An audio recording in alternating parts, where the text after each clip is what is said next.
Yutan Channel. Excited jika sudah dengan bersama dua orang cinduk gerecok dengan gerecok kesayangan kalian atau bukan dengan dua reviewer film terviral, terngakak, terkocak, terpopuler, terlari, termain bola, terdangdut,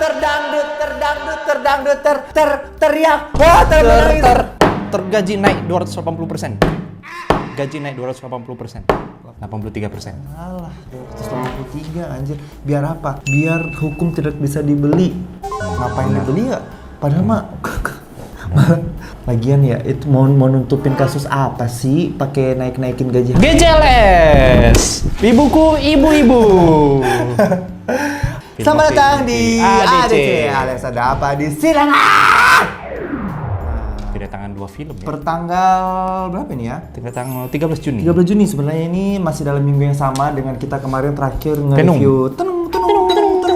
Nah, hari ini kita akan mereview, jadi kayak di bioskop itu semua film masih sama aja, kecuali kayak kita kedatangan beberapa film baru kayak How to Train Your Dragon, which is a very good movie. You guys should see it. Menurut gue kayak gue belum pernah nonton animasinya, tetapi live action ini adalah sebuah film yang sangat menakjubkan dari segala sisi. One of the best live adaptation, movie adaptation yang pernah aku nonton sih. Jadi kayak gue tuh bukan orang yang suka nonton film naga-nagaan, tetapi somehow film ini tuh just got my attention dan I pretty much enjoy it, anjay. Aku yang nggak ikutin kartun dan live actionnya, aku ikutan FOMO mau ambil boneka di popcorn ya, itu ya, yang boneka di XS1 itu ya. Iya, dan itu harganya 350.000 anjir, lumayan. Itu bukan boneka. Tapi dapat telur dagangnya nggak buat dipelihara? Nggak ada. Nggak ada, itu bohongan loh. Oh, bohongan ya? Itu bohongan loh. Kira kita dapat telur naga ya? Selama ini aku pikir asli. Aku pikir dapat telur naga. Itu ternyata cuma tempat popcorn. Kirain kayak dapat bayi kaktus kita bisa besarin gitu enggak ya? Ada. Bayi kaktus yang kalau di woi terus dia gini. Oh ya, itu mah robot. Hari ini ada 2 film baru. Minggu ini ada 2 film baru. Yang pertama ada Keluarga Super Irit yang dibintangi oleh keluarganya Dwi Sasono.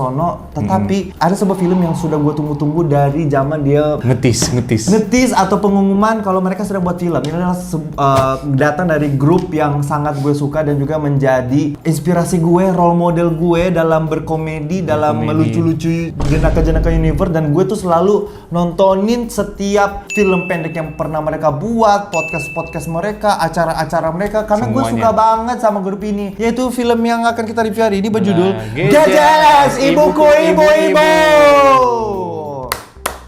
Ibuku Ibu-Ibu diproduksi oleh Wendy Antono, didirektori oleh Monty Tiwa, ditulis oleh Eric Tiwa, Reza Kumar, Muhammad Saja, dan Monty Tiwa. Ada 4 orang anjir. Tapi rasanya skripnya juga nggak berguna sih. Pasti improve banyak sih. Iya. Mereka malah menahan improve itu tugas mereka. Skrip itu tuh nggak berguna. Skrip itu cuma buat ini ya, kayak boundaries ya. Boundaries saja. Tetapi tetap kayaknya dihancurkan juga sama 3 orang ini sih anjir gitu ya. Diproduksi oleh Amadeus Cinemagna, sebuah ini baru denger ya. Ini PH dari Monty Tiwanya. Mereka mau bikin baru official atau udah lama, tapi ini punya Monty Tiwa deh. Sebuah pilihan yang tepat membuat film ini karena ini adalah sebuah portofolio yang sangat bagus anjir. Iya bagus. Iya kan? Dibintangi oleh Rigen Rispo dan Hifzi, Buce, Nadia Arina Lunamaya, Reina Vens Retno Ayu. Juga di film ini dibintangi oleh burung hantu keramat.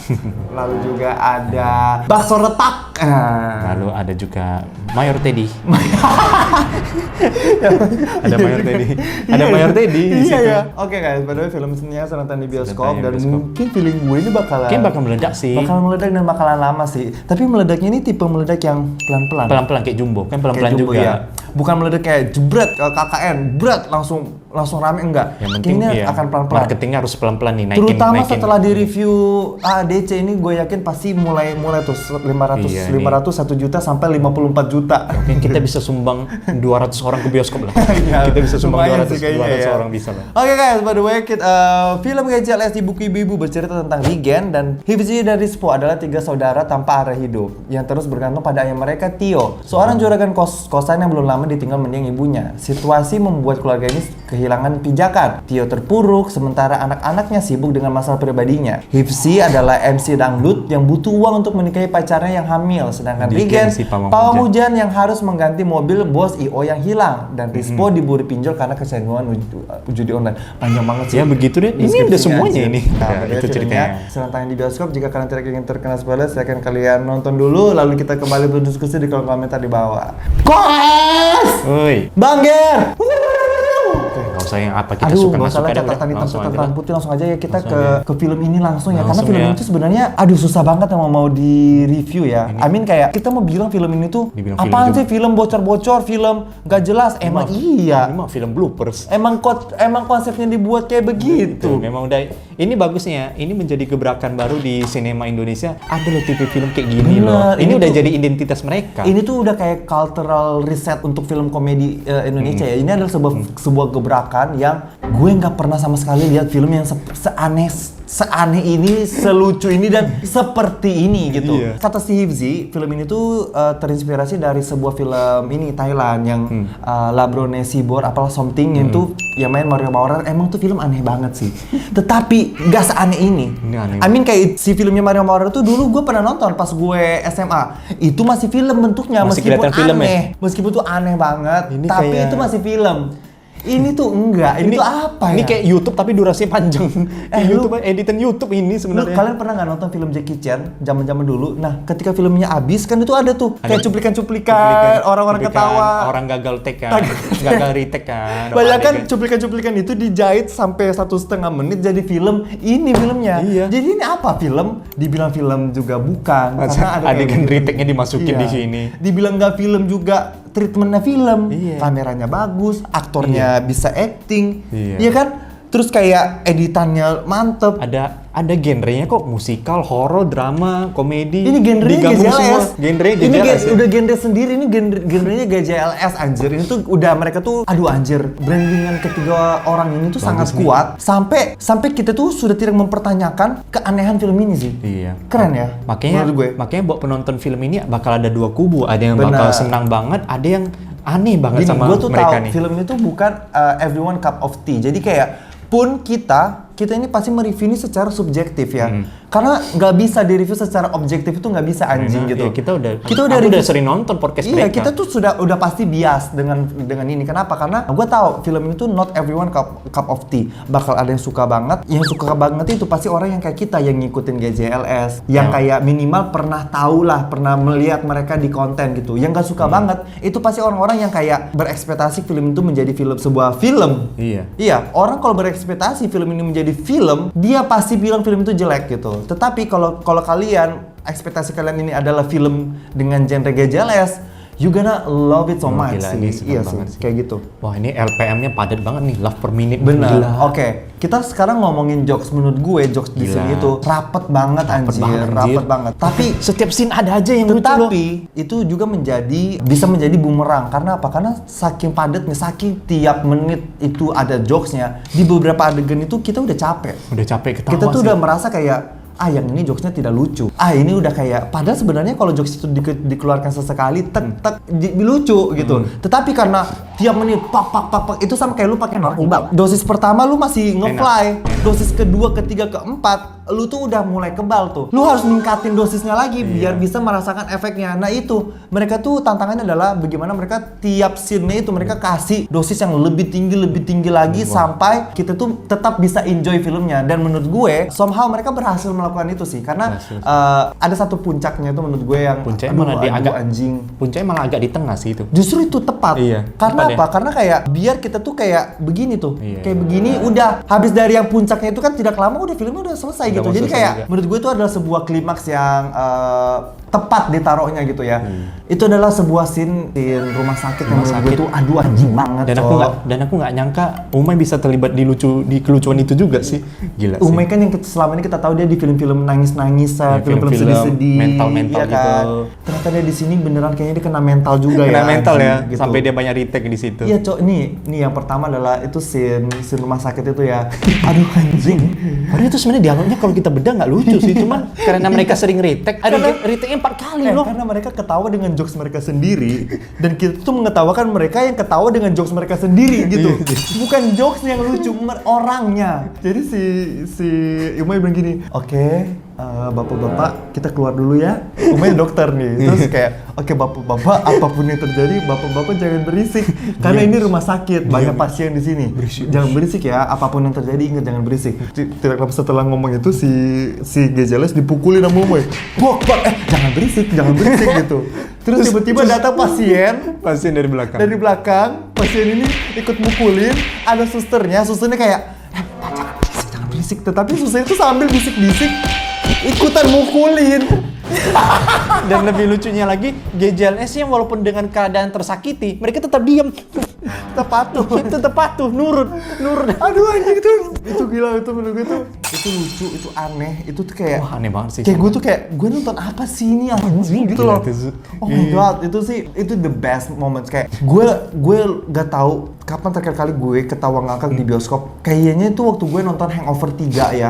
Itu tuh gue ketawa ngakak banget. Dan setelah itu belum ada film yang bisa bikin gue ketawa ngakak sampai baru ini lagi film yang bisa bikin gue ketawa ngakak sampai 2 menit anjing. Dan kelihatan banget ini semua kru dan pemain ini saling having fun aja di film ini udah. Setuju. Seru-seruan aja gitu. Jadi kayak film itu emang dibuat dengan ekspektasi oke kita pengen bikin film goblok gitu. Jadi tidak ada tuntutan. Jadi kelihatan mereka tuh semua tidak punya tuntutan untuk kayak mencapai target-target tertentu. Kayak kan biasa kan ada film kayak oke, ayo let's go kita 2 juta penonton. Enggak, menurut gue ini film tuh bener-bener dibuat dengan tulus dengan kayak we just gonna having fun. Oke? Apapun yang terjadi kita having fun aja. Gak usah pikirin Piala Citra anjing itu ya, kita pokoknya mau lucu-lucuan aja dan terbayarkan dengan sebuah karya yang perasaannya nyampe ke kita gitu ya. Dan kelihatan banget pas adegan retake kan ada beberapa krunya bocor, kru yang bocor rame loh. Berarti beneran semuanya menikmati gitu.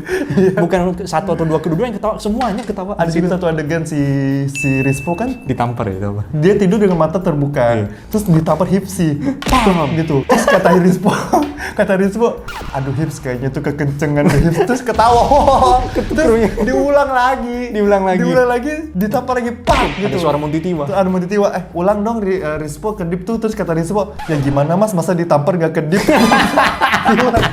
Tapi itu dimasukkan tuh ke adegan film, bukan ke adegan bloopers. Kayak bangsat banget, Cok. Ditempel di film bukan di bloopers belakangnya loh. Kayak kita tuh sampai nggak tahu kayak ini tuh film apa bloopers gitu ya anjing. Ditambah ada beberapa editan YouTube, bumper YouTube nggak jelas. Iya anjing. Bahkan ada beberapa komedi dia kasih efek gema kayak kita biasanya di ADC efek gema-gema gitu loh.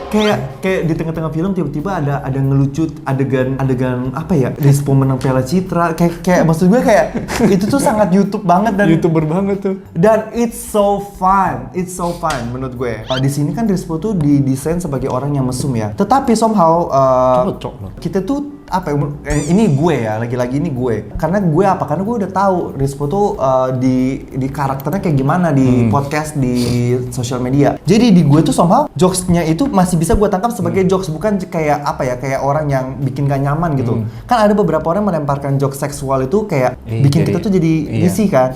Rispo cocok sih. Tetapi jokes itu ketika dikeluarkan dari mulut Rispo, kok gue ketawa anjing. Kok gue kayak apakah gue kurang ajar, apakah gue stres juga Itu kalau atau benar malah jadi backlash itu. Jokes itu kalau dilakukan sama orang selain Rispo, itu tuh udah kena banget sih anjing. Udah kena sama SJW ya anjing. Dan untungnya mereka itu ketiga aktor utama di film ini mereka menggunakan senjata terkuat mereka masing-masing.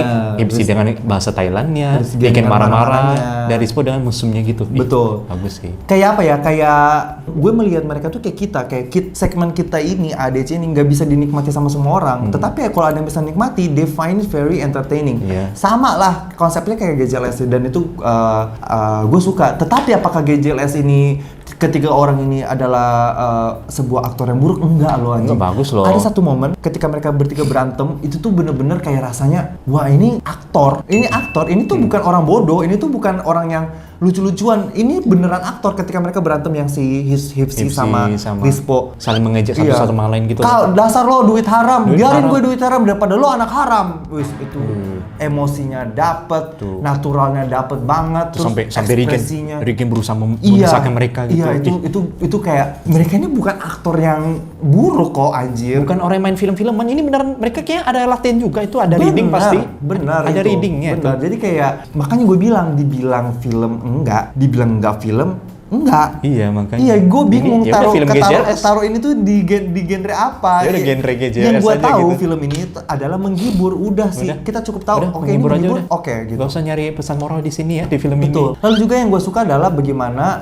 si Rispo ini meng-carry film ini ya. Wah iya, aku nggak nyangka Rispo yang banyak punchline-nya dari dia sih. Tetapi kalau misalnya film ini tuh isinya Rispo semua, gak bisa. Iya, Disitulah kita jadi tahu kalau ketiga grup ini tuh emang chemistry-nya nggak main-main sih. Mereka tuh saling mengisi gitu. Saling kayak nggak ada yang terlihat lebih bersinar, nggak ada yang terlihat lebih di bawah. Mereka semua bersinar dengan cahayanya masing-masing gitu. Dan menurut gue that's how a group should be gitu. Jangan kayak Destiny Child yang ada Beyonce-nya yang dua cuma jadi penari latar gitu, enggak. Makanya. Di sini semuanya bersinar gitu. Dan menurut gue tuh gue salut sih sama chemistry-nya tiga orang ini sih, kayak keren sih menurut Memang gue. mereka udah pakemnya bertiga aja dari YouTube, dari semua podcast mereka udah kayak ini identitasnya. Kebetulan ini difilmkan dengan kamera lebih bagus aja gitu ya Betul kesannya. gitu.